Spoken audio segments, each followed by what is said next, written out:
মিয়ানমারের সশস্ত্র সংগঠন আরাকান রোহিঙ্গা স্যালভেশন আর্মির প্রধান আতাউল্লাহ আম্মার জুনুনিকে নারায়ণগঞ্জের সিদ্ধিরগঞ্জ থেকে গ্রেফতার করেছে র্যাব। এ সময় আরও 5 জনকে গ্রেফতার করা হয়।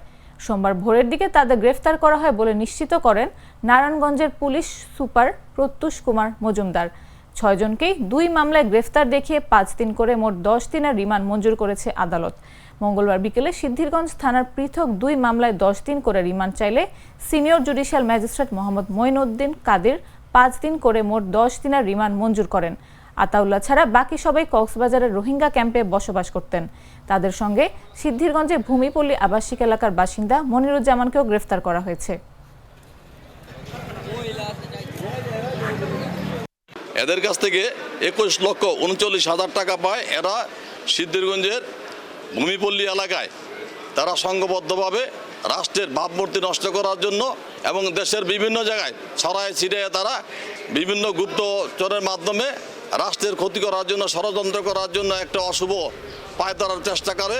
পুলিশ গোপন সূত্রে সংবাদ পাইয়া তাদেরকে ধৃত করে ময়মনসিংহ থেকে আরও গ্রেপ্তার করে বিজ্ঞ আদালতে উপস্থাপন করলে তাদের 10 দিনের রিমান্ডের আবেদন করেন তদন্তকারী কর্মকর্তা।